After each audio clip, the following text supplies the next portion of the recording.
tahap selanjutnya. Menurut psikologi memiliki beberapa pandangan tersendiri. Menurut Bosco, tahap perkembangan peserta didik dibagi 4, yaitu masa bayi, masa kanak-kanak atau beranjak dewasa, dan masa dewasa. Pada masa bayi, di mana anak-anak masih belum bisa memiliki pemikiran sendiri, dan biasanya anak ini hanya bisa merasakan dingin, panas, dan juga sakit. Selanjutnya masa kanak-kanak. Pada masa kanak-kanak, biasanya anak ini sudah memiliki independensi sendiri dan juga sudah bisa berjalan, makan sendiri tanpa bantuan orang lain. Selanjutnya masa anak-anak yang beranjak ke dewasa. Pada usia ini anak-anak sudah akan memasuki usia dewasa. Nah, ini hanya memikirkan apa yang berguna bagi dirinya sendiri. Dan yang terakhir yaitu masa dewasa, di mana pada masa ini anak-anak sudah memiliki rasa malu saat berhadapan dengan lawan jenis. Dan biasanya pada masa ini anak dewasa ini sudah memiliki kognitif sendiri.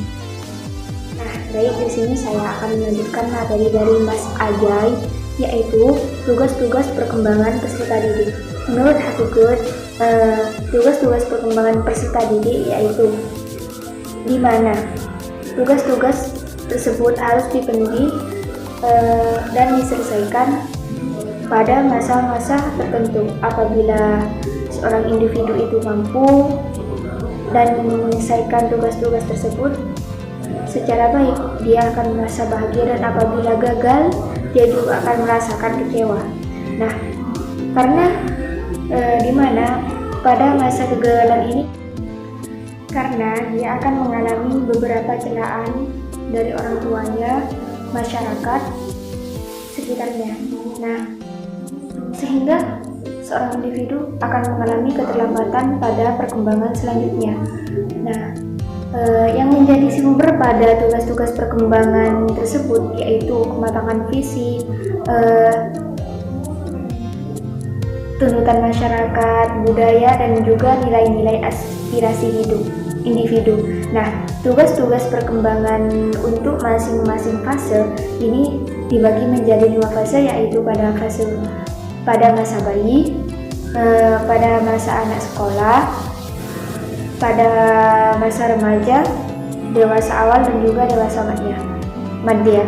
Nah, pada masa bayi dan balita, di mana seorang balita ini akan belajar berjalan, berbicara, mengendalikan hubungan kotoran tubuhnya, membentuk pengertian secara sederhana tentang realitas fisik dan juga sosial. Nah, belajar kontak perasaan dengan orang tua, keluarga, dan juga orang lain. Nah, pada masa anak sekolah, di mana seorang anak tersebut bisa belajar ketangkasan fisik dalam bermain, belajar bergaul dengan sahabat maupun teman-teman sebayanya. Nah, pembentukan sikap sehat, bisa merawat dirinya sendiri, dan mengembangkan dasar-dasar kecakapan membaca, menulis, menghitung, dan juga belajar membebaskan ketergantungan dirinya.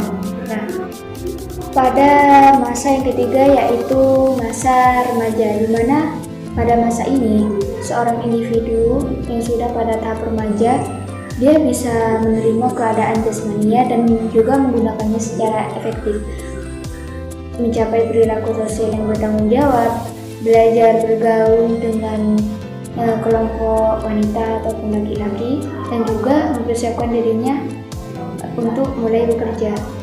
Pada masa yang keempat yaitu masa dewasa awal, di mana jika seorang individu sudah mengalami pada masa ini, dia harus mempunyai kesiapan yang benar-benar dipersiapkan dari fase-fase yang lain, seperti sudah siap bekerja, memilih pasangan hidupnya, belajar bertanggung jawab sebagai suami istri, dan juga bagaimana mendidik seorang anak. Nah, pada fase fase yang terakhir atau masa yang terakhir, yaitu tahap dewasa madya, yaitu tahap terakhir dari beberapa fase yang sudah saya sebutkan tadi. Jika sudah pada tahap ini, dia sudah bisa menerima dan menyesuaikan diri terhadap perubahan fisik dan juga fisiologisnya. Nah, pada tahap ini, seorang dewasa madya harus mampu membantu anak remaja untuk menjadi seorang anak yang dewasa yang bertanggung jawab. Nah, mempertahankan prestasi yang sudah memuaskan dalam karir pekerjaan, mengembangkan kegiatan-kegiatan pengisi waktu yang senggang, dan juga bisa bertanggung jawab sebagai warga negara Indonesia secara penuh. Nah, di sini saya akan menjelaskan mengenai pentingnya guru menguasai karakteristik peserta didik. Sebagai seorang pendidik, tentunya tidak hanya mengajar di kelas saja, akan tetapi mendidik dan juga melatih. Hal ini sangatlah tepat apabila dikaitkan dengan pembentukan karakter yang baik bagi para peserta didik. Seperti apa seorang pendidik mendidik, bagaimana mengajar, dan bagaimana melatih peserta didik. Semua tantangan di atas berawal dari pendidik itu sendiri. Bagaimana menciptakan pembelajaran yang menyenangkan, misalnya dengan memunculkan kesan pertama pendidik yang positif dan saat kegiatan belajar di kelas. Pendidik sangat perlu memahami perkembangan peserta didik. Perkembangan peserta didik tersebut meliputi perkembangan fisik, perkembangan emosional, dan perkembangan kognitif, dan sebagainya. Adanya keharusan guru mengenal karakteristik peserta didik. Berarti guru harus menguasai dan mendalami psikologi perkembangan peserta didik, yakni sebuah disiplin ilmu yang secara khusus membahas tentang aspek-aspek atau karakteristik perkembangan peserta didik. Dengan bekal pengetahuan tentang berbagai aspek perkembangan peserta didik, diharapkan guru dapat merancang dan melaksanakan program pembelajaran yang sesuai dengan taraf perkembangan peserta didik yang dihadapinya.